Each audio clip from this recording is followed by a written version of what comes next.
And welcome to another episode of the Best You interview series. It's Gary here again. Thank you very, very much, as always, for taking the time to tune in. And today I'm delighted to be joined by Certified Primal Question Coach Tonya Peck, who is here to discuss her journey in overcoming guilt and shame, which will help make your mess your message for feeling and hope. And if you don't know what that means, you're going to find out quite shortly. Tonya is a certified group fitness and a spin instructor who leads by example, prioritizing physical health and mental wellness by empowering others to take those first steps towards those goals that set their heart on fire and get them out of their comfort zone. I love any conversations around comfort zones, I have to say.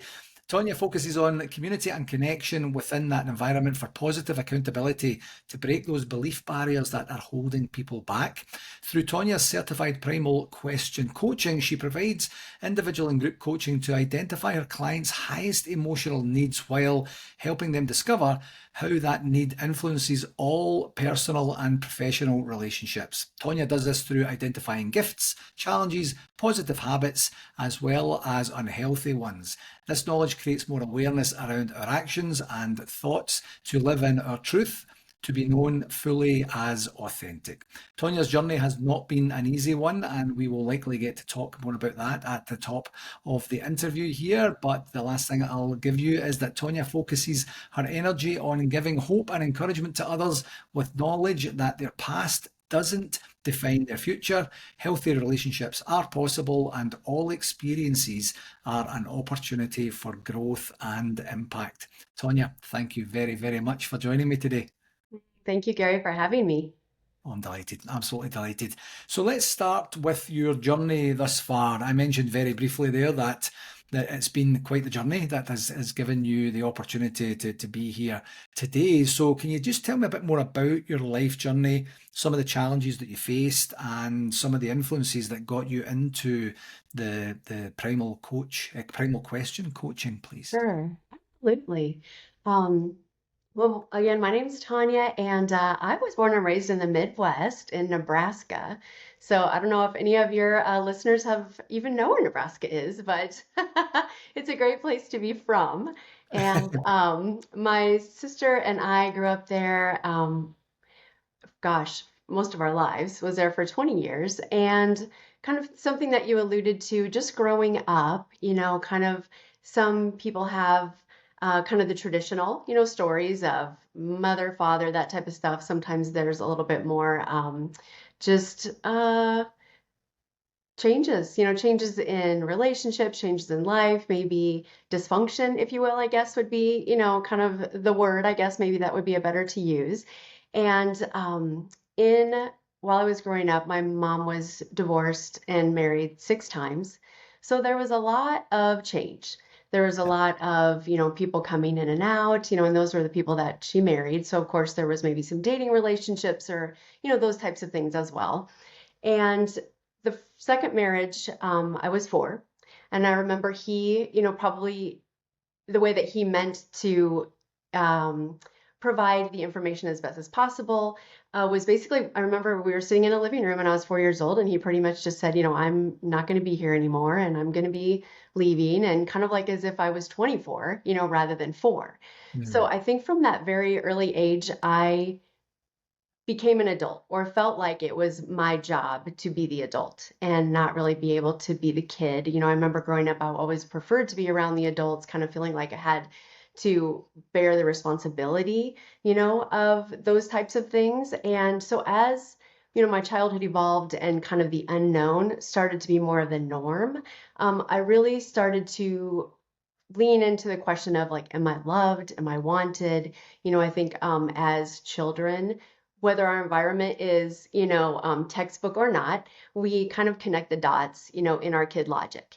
There's things that maybe are said or done that we perceive right or wrong as, a forming of our identity and of what, we see that we need to kind of become as we grow up and, grow into adulthood.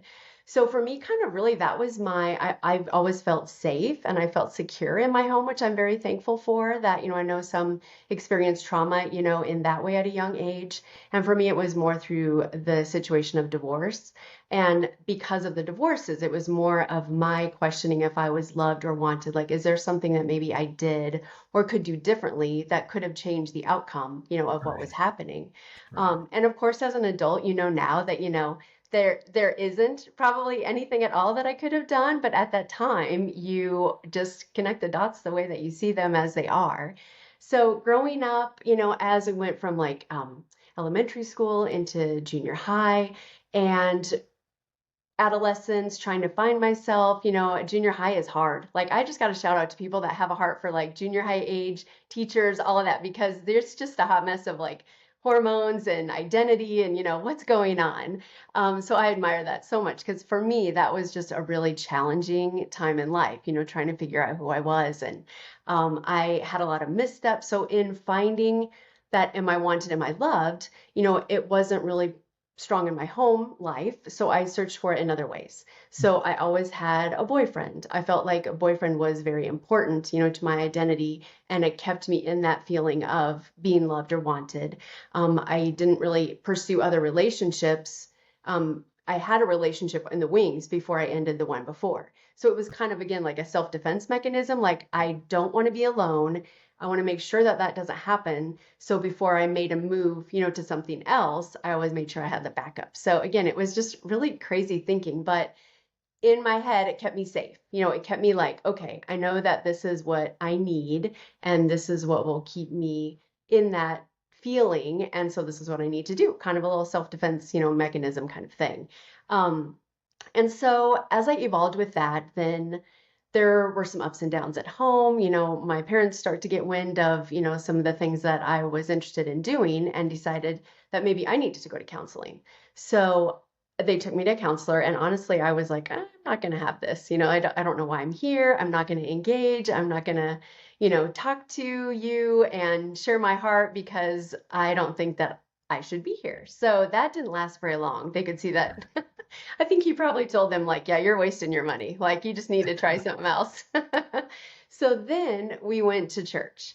And again, I think it was just in their minds the next logical thing. What do you do when your kids are acting crazy? You take them to a counselor, take them to church, start doing other things that maybe, others have suggested. Yeah. So we started going to a Bible teaching church, and I figured it was just, again, kind of a short stint. After a couple weeks, we would just go back to our normal routine. But we ended up continuing to go. So as a result, I decided to find the high school group that was meeting then. I was kind of on that cusp of like right before the end of junior high, beginning of high school. So I was able to go up to the high school group, which, that kind of was good, like dangle the carrot, like, ooh, I get to be with, bigger kids. Yeah. But really the benefit in that, and it's funny how like at the time we went to church because I was, kind of searching and not making good choices. But I think that maybe, looking back was God's way to kind of help me to get the direction that I was looking for in a positive way by surrounding me with people in this new environment that really were a great example of how you can be accepted and loved and appreciated for who you are, not what you have to offer. Because Yeah. I feel like before then I always felt like I had to bring something to the relationship, whether it be a friendship with another girl, whether it be, a romantic relationship with a boy, that they didn't like me for me, that there was something that I had to give in exchange for that love and Yeah. acceptance. And when I started going to this high school group, everybody was accepting of just me. And that was something new that I hadn't felt before. And it kind of opened my eyes to maybe what healthier relationships look like and should be, a part of. So I definitely grew a ton in that and made some, really good connections, good choices. As a result, wanted to continue that faith journey and go to a Christian high school because knowing, myself enough that if I would kind of stay with the group of friends that I was with, not that they were good friends, but that, their influences and the things that they were into that I personally probably wouldn't be strong enough to stand up for those, things that maybe I felt were right. and I would just fall back into the people pleasing, they're like going with the flow, the peer pressure, all of those things. So I felt like for me, I just was like, okay, I'm going to, kind of turn over a new leaf, surround myself with people that like me for me, that have, a healthier perspective, that, have a faith in God, and that there's something more to this world, than just the here and now.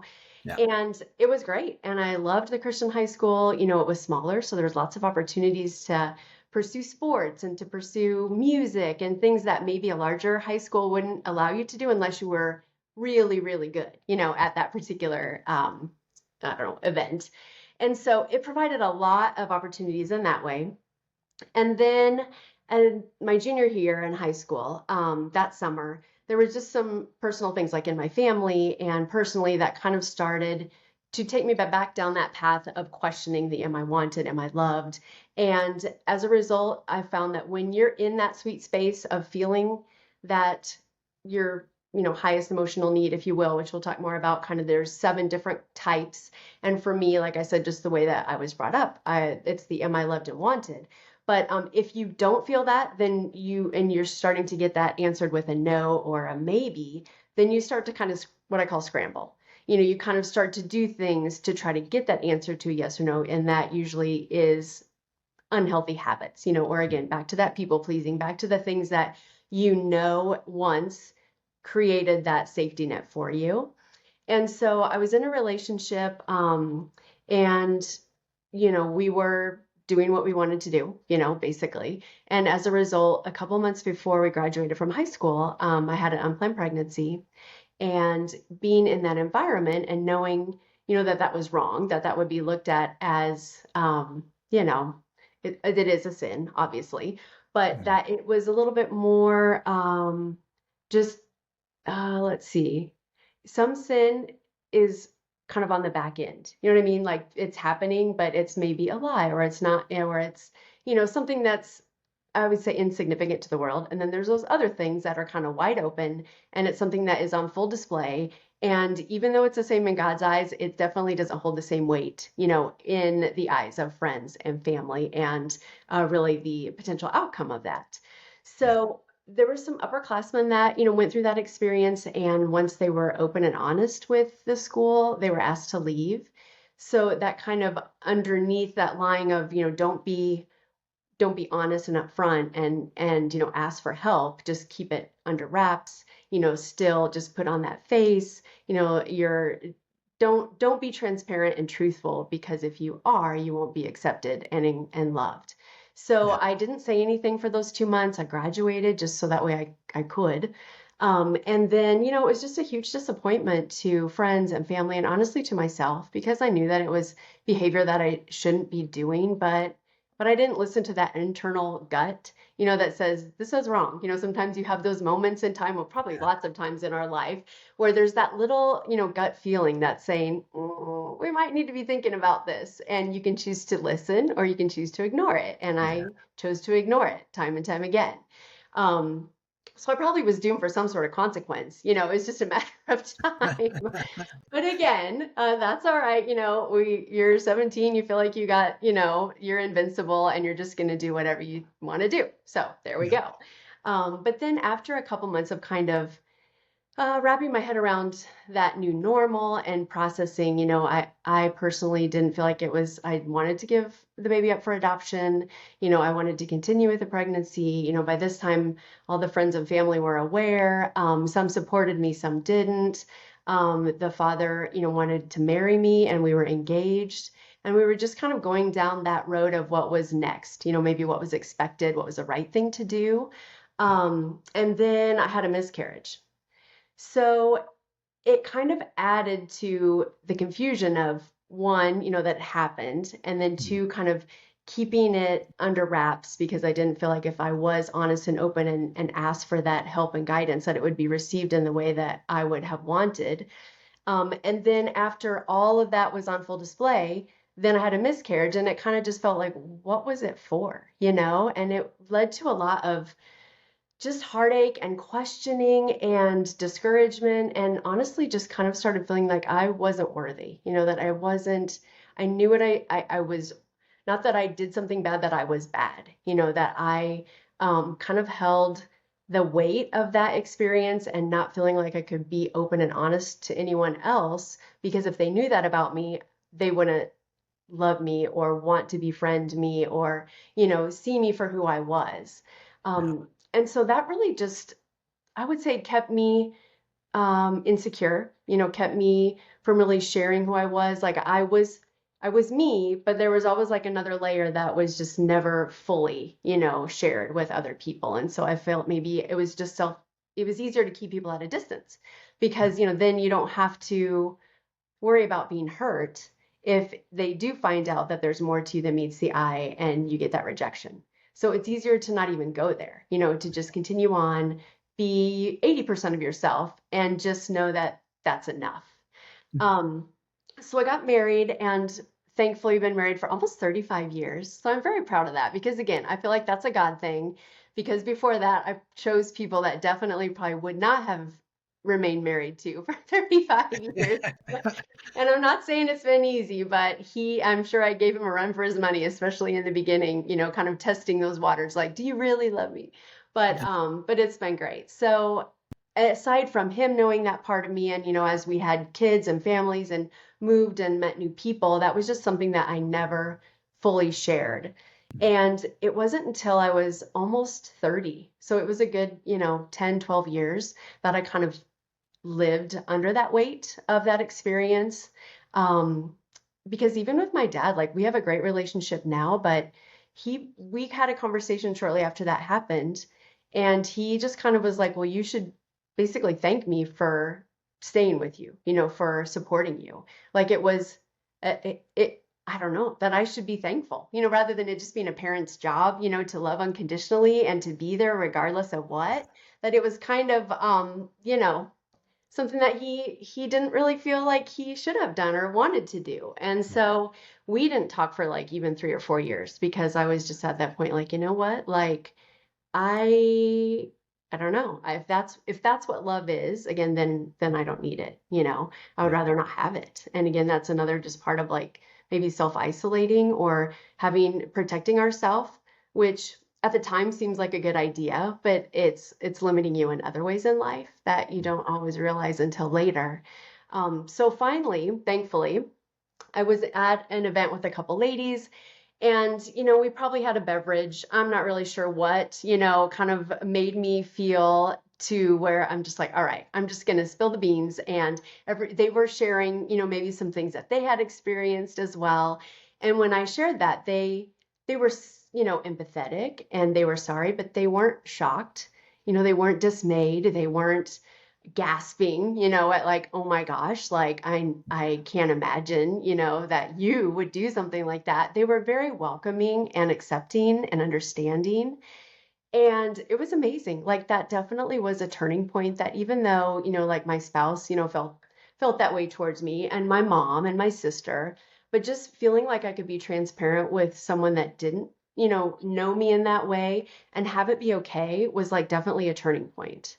So I feel like those of us that have experienced that type of trauma or, just some disappointment that we are having a hard time forgiving ourselves and we feel like if we keep it quiet that it's better, but actually I feel like it just makes it even more just kind of ugly in our lives. It just continues to build and build and build, and the more we think, the bigger it gets, and then by just shedding light on it can really help to take that weight off, to provide healing, to start that journey of just understanding the why and kind of connecting the dots in a little better way that, again, doesn't say that you're the bad person or that you did something bad, but just there was maybe a reason for the behavior, and getting more context around that to start the forgiving and to start the healing, even if it's personally. Um, and so after that event, then, it's interesting like that. It didn't seem like at the time, but now looking back, that created some confidence for me to pursue other things that I was always interested in, but just didn't feel like I deserved. Yeah. So I started school in my mid 30s. I went back to school for X-ray because I want to be in the medical field to help people. But again, through my husband's journey and us moving every 3 years, we were never really in a situation where I could commit to, a school program. Yeah. So we did that, moved to Charlotte, and then I've been in healthcare for 18 years in the area of mammography. So helping with women's breast health, being a part of their process, whether it be screening or, a diagnostic with biopsies and, cancer diagnosis and stuff like that. And just really valued being a part of their story in a positive way. And I know some people think, gosh, how can, a cancer diagnosis be positive? But, you're able to provide a lot of calm, in that situation and guidance and understanding and answering their questions and just being there as a support have meant so much. And I just love the technologists that I work with and the patients that I was able to kind of get to know and spend, especially in that capacity, you have more time with them than maybe you do in a screening environment. Um, so as a result, because I enjoyed doing that so much, and I just kind of started feeling God leading to not better, but maybe just something more, something different, maybe how I could continue to give impact or provide impact in a positive way, but take it outside of the brick and mortar, outside of just staying with just women's health or breast health. And in addition, when I started going to school and we moved to Charlotte, then that kind of got me curious about doing more physically. So again, I was not an athlete in high school. I was more like the cheerleader person, and I didn't like to work up a sweat. I didn't want to, like go all in on that type of stuff. But I went to a spin class and I kind of got hooked. And so I've been a spin instructor and a group fitness instructor for the last 15 years as well, and nothing that I ever thought I was capable or would be interested in doing. But I really feel that like just starting to grow and create that understanding of who I was and why I made the decisions I made, and sharing with someone that was safe and that still encouraged me and accepted me, created opportunities then for me to feel confident to step into going back to school or pursuing, health and fitness. And then those types of things, even though, you start sometimes to just lose a few pounds, but now it's a part of life. Like it's something that I can't imagine not doing. And it's been a great source of community because being in that wanted and loved, I felt like an island was better. Like I just thought I don't need others. I can take care of myself. Like it's safer that way. And I found that, through this situation too, that it's amazing to have friendships and to have that accountability and to have that support. And the thing about our primal question is that it's what we need, but also what we give most to others. So by me really knowing the value of feeling wanted and loved, I give that to everyone around me freely. Like that's my gift. And so if there's someone that in the class or really in a social setting or a work environment that is kind of, off in the corner or, not a part, then I will like seek them out and make sure that they feel included and supported and a part of the group. And so I think that's also the amazing thing of our primal question is that even though it can it's the thing that we really value most, but it's the thing that we give best, and that's kind of our superpower. So it's kind of cool how it can, just overlap and be something that we can give to the best of our ability. Incredible journey. Absolutely fantastic journey. Do you know the one thing that really struck out for me is that the intention. Mm, That there wasn't a lot of ignoring anything that was happening to you, whether you dealt with it the way that Tonya today would deal with it or right, not. You kind of exactly. can't because you're a different person in those days. Right. But there was like a heightened level of awareness Mm, of what's happening, trying your best to decipher what that means, right. what your best next course of action could be, Yeah. even when you have those voices, Yeah. saying, "Are you sure?" Yeah. You were kind of like, "I think I've got this," until you Right. don't, and then Right. you're moving forward from there. So Exactly. that heightened level of awareness, I think, is something that shines through, certainly when you Mm, start to look at your life and your intention and your purpose and what you would like to give, in terms of the gifts that you were chatting about there. So you mentioned that the primal questioning. mhm. So for folks that have no idea what Yeah. that's about, I know you've briefly touched on it a couple of Sure. times. Can you just explain a wee bit more about what that is? Yeah, absolutely. So it's a certification that I went through with Mike Foster, and he wrote a book actually on it, and it's called The Seven Primal Questions. And he did years of research, and he's a coach as well. And he has just found that, like, basically people operate kind of on one primal need. And we have all of these seven, but because of the way that we were raised or our background or the things that I talked about before, there's one that usually kind of stands out. And Right. so the different seven questions are, am I safe? In like their relationships, am I secure? Usually lends to a little bit more of a financial, need. Am I loved? Am I wanted? Am I successful? Am I good enough? And do I have purpose? Mm. So those seven questions, again, predominantly one, maybe two, because sometimes I feel like I can operate one way personally, but then in a workplace, maybe have, a different kind of role that I, find important. And so when we're in life, and usually those questions kind of are formed around age 7, 8. And again, not necessarily something even that our parents did or didn't do. So it's not finding blame by any reason, but like some people in our coaching community, there was like a family member, that something happened with, or, some kids or siblings that, there was some things that happened that just, again, kind of in kid logic connected the dots in a way that they decided this is what life means to me and how I need to operate. Yeah. So when we're going through life, when we are getting yes to that question, then we're operating in our best self. But when we're getting a no or a maybe to that question, that's when we can sometimes make decisions that aren't in our best interest. And I think just creating awareness, because there's definitely times, probably every day, that there's a situation where maybe I wouldn't feel, wanted or loved, or just, like my husband's is safe.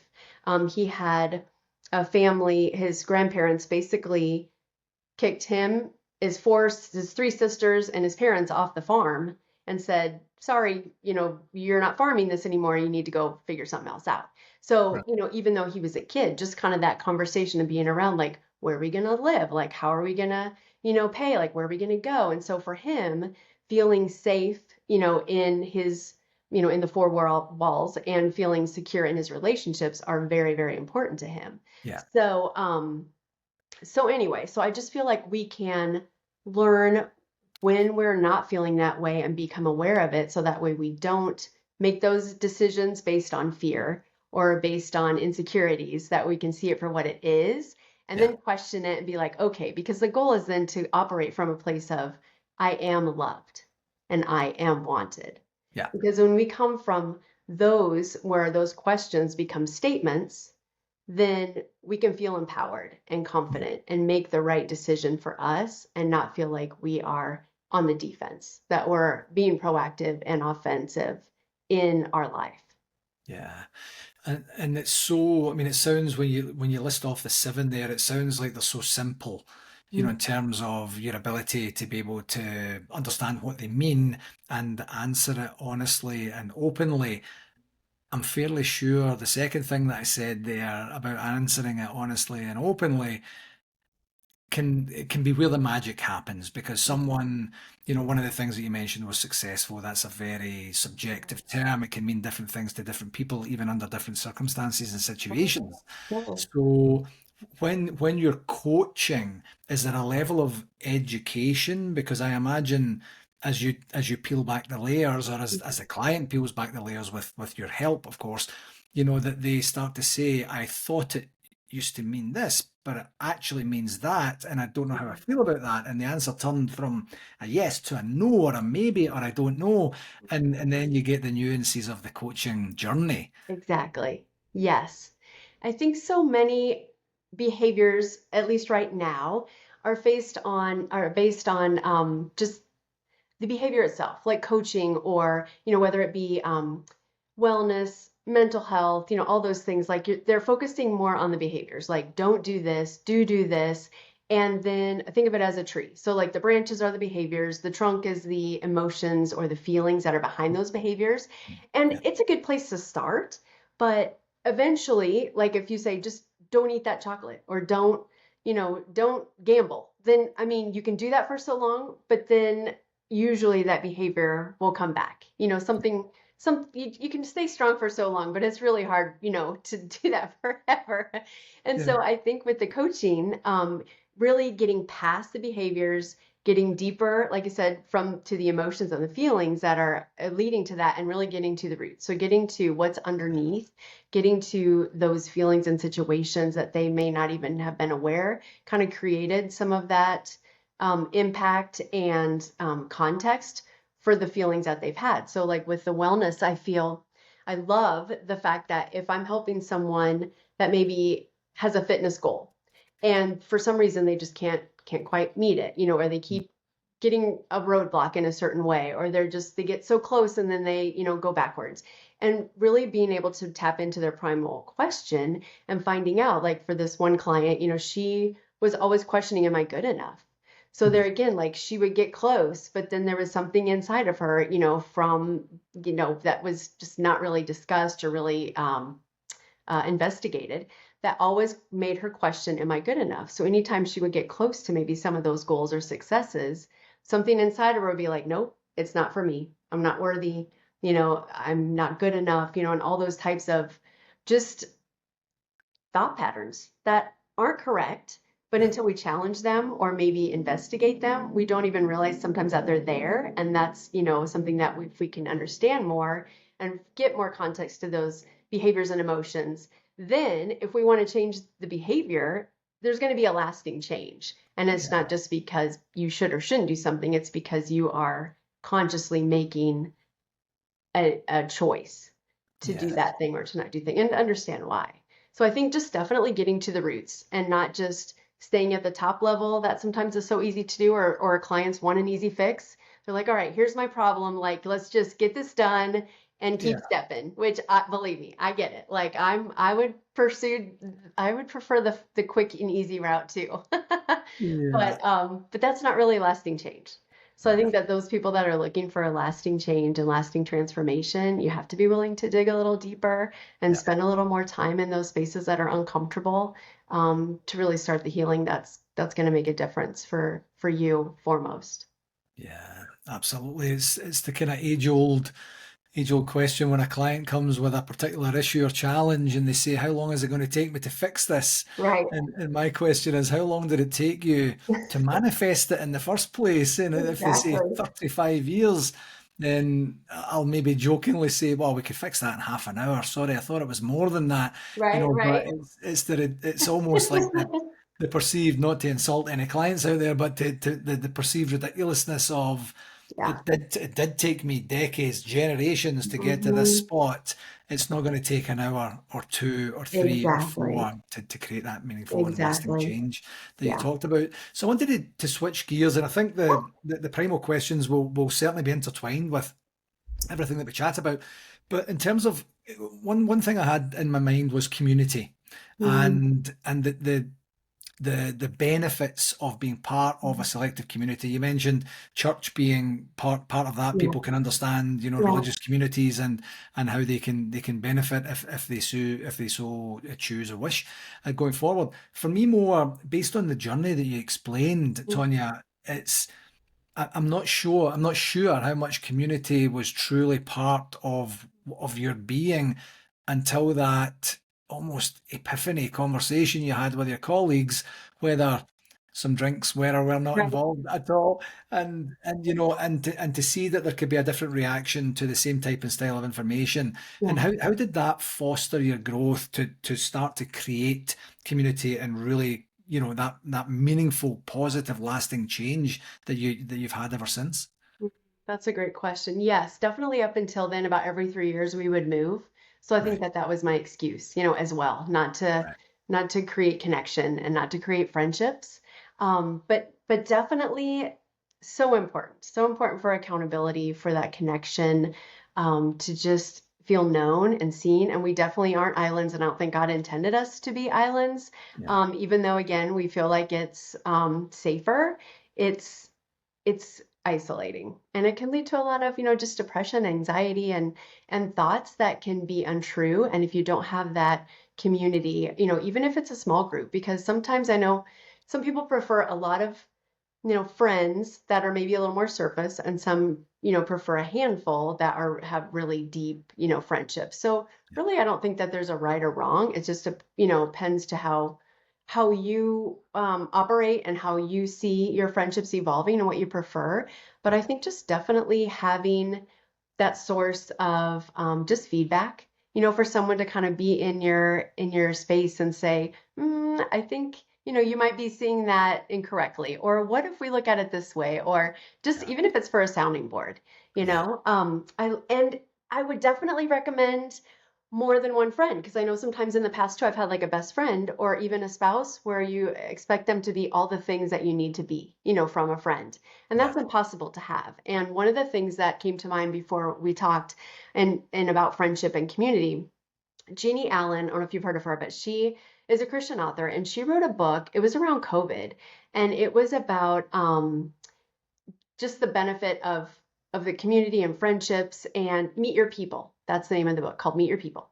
Right. And so she has lots of ideas, but she had a really great analogy that basically everyone should have at least 5 different types of friends, and they kind of each meet a different need. So I wrote those down, and her recommendation was one, that we all need to have a cheerleader in our Yeah. lives, just someone that can be like, you go for it. Like, you want to climb Mount Everest? Okay, that sounds amazing. I think you can do it, Yeah. kind of Yeah. person. A balcony person is what I would say. The second type of person you need is a mentor, because, we just need those people that can challenge us and encourage us. So I think that's key. The third person was a confidant. So someone that we can really share maybe those deeper challenges or honest conversations, that you might not want to share with a lot of people, but have someone that you feel is, kind of your ride or die, I guess. Yeah. I have a couple that know my sister and knows everything about me. And it's really nice to know that, she, when I talk, she's like, yep, I got it. Yeah. Yeah. The fourth person is a realist. So again, someone that maybe the cheerleader's excited for you to do Mount Everest, but the realist might, need to have you check a few boxes, make sure we're gonna get at this properly. And the fifth type of friend that they recommend is an adventurer. So again, just someone that is like, let's go, let's have fun, let's, not keep it heavy, and, just do life and make it a party. So I love those kind of 5 different types of people, whether it be, again, your spouse and a combination of friends, or maybe it's family, but just having that combination of people to really speak into your life the best way possible. So I've been really focusing on that, because I think it's easy for me to look at my husband, for example, and want him to be all of those things. Yeah. I mean, he can't be all those things. He doesn't know how to be, So Yeah. again, finding specific people in your life. And if you don't have one of those people, kind of being intentional, like you Yeah. mentioned about looking for it. Like maybe it's someone at work, maybe it's someone at the gym, maybe it's a neighbor that you just haven't met yet, but could actually fill one of those roles that would add more value to your life. So I love Yeah. those types of people. That's fabulous. I love the way that she's listed them down. I thought at one point I was almost thinking you're explaining a coach, but Mm, coaches aren't necessarily mentors, and depending on the type and style of coach you're working with, adventurer might not quite be exactly what you need. You might be right. someone to kind of bring you back in and say, maybe you should just calm down. That might be the realist as well. And it takes me back to a good friend of mine from back home in Scotland many, many, many years ago. And it was really the first time I'd started to think about this. And this is probably about 30 years ago, actually, where she had said, you get different things from different people. Hmm. And it was just a thing she used to say all the time. And I really started to resonate with that, to give myself a break, I think. And Yeah, so when I'm in certain relationships, that I could say, oh, like you're not going to get that from me. right. That's not my jam, but you can probably get that from someone else, Exactly. and kind of move forward from there, which is absolutely great. And and it's a thing that we need to be able to know and understand of other people Hmm. and of ourselves. So anyone listening to this who have suddenly got this pang of whatever reaction you had that Right. says, oh, I was relying on my spouse for all of those things, and Hmm. that's just not what they do. I Hmm. think I owe someone an apology. Please take this information and That's go and right. apologize to that person and course correct your behavior as you move forward. This has been a fabulous conversation. I really would love to delve in to the primal questions a wee bit more, and I think it's probably part of a separate conversation that we Hmm. can really delve in and figure out what it means for people, and figure out if the answer is I don't know, or no, or sometimes maybe kind of not Yeah. really. how we can help them move forward. But in the interest of time, Yeah, we'll start to do the wrap up here. sure. And as you know, this is called the best you. Yeah. And one question I love to ask each and every one of the guests is, what is one regular tactic strategy that you employ that gives Tonya the best opportunity to be the best version of yourself? I've been thinking about this question, and I know that it's probably going to seem boring, but I really do prioritize physical wellness Yep. and movement. So I'm not saying that I go out and hit it hard every day, but just getting in 30 minutes. My goal is at least 30 minutes to an hour, depending on the day. Yeah. And just getting time in nature, walking outside if I can. I get some of my best ideas and just quiet time and thinking, from that. So even it's not just the act of getting out there and going for a walk, but just the opportunity to kind of have that quiet time as well. Yeah. And then alternate it with classes, or I'm training for a half marathon in Maine. Oh, That's congratulations. happening the first week of May, and I'm kind of kicking myself that I signed up for it, but I'm going to do it. I always tell my friend, I'm going with a girlfriend. I'm like, okay, because I really was like being Debbie Downer about this. And I'm like, all right, I got to just walk the walk and not say. So I told myself, don't change the goal, let the goal change you. So Yeah. that's my April. I'm letting the goal change me. We're gonna make this work, and it's gonna be great. But definitely just at least 30 minutes every single day. Just so much for not just physical health, but my mental health is really key. I guess I would almost do it now more for my mental health and wellness than for my physical after I've gotten into that habit. So Yeah. yeah. I don't think that sounds boring at all. I think Okay. that sounds incredible because it's not the bland, stead answer of exercise is a thing. I mean, you've already through your explanation there explained a whole bunch of benefits that you get from it, and the various different settings and the variety that you introduce and such like that. The stimulations, the different types and Mm, styles of stimulants that you're going to encompass as well. I love that. As a guy who likes to do something very similar each day, I mhm. completely resonate. Before I let you go, Tonya, where can people find out more about you? And you have a bit of a special offer to talk about Yes, just now as I well. do. Well, my brand is Motion and Mindset. So if you are into social media, that is my brand on Facebook and Instagram. Yeah, My website is motionandmindset.com. yeah, And then I have a 30-day, it's a guide. It's a guide that I created for my community, and I would love to offer it to anyone that would be interested. It's 30 days to improve your mental health and physical wellness. So it has 30 different activities that, again, are just around maybe having coffee with a friend, creating that space yeah, for yourself, for that connection. And yeah. then also some physical activities, some maybe mental health, journaling, that type of thing. So if you're interested in that, I'm sure you'll add it in the notes, but it's motionandmindset.com and then /love yourself. So if you click that link, you'll just need your email, and then it will send it to your email. And if Mm. you don't see it in your inbox, check your spam or your promotions folder, because as you may know, when you opt into new things, your computer's not quite sure it's a legit or not. Yeah. But yeah, I would love to have you have that. It's great. It's ready for spring, and it would be fun to kick off your spring and summer with some new and fun ideas. Absolutely. I love it. Tonya, thank you very, very much again. As always, I love your story. I love what Thank you you. did with your experiences. I'm going to absolutely sign up to the Love Yourself 30-day challenge as well, and would encourage anyone else to do that. And I can't thank you enough. And hopefully we'll get a chance to talk again at Yay! some point. That would be amazing. And on the website, there's a primal quiz button. So even yourself, if you want to know your primal question, I'll send you a little snippet about all of those things, and just add more context and more self-awareness as we go forward too. So Excellent. I'm going to do that. Thanks again. awesome. Absolutely.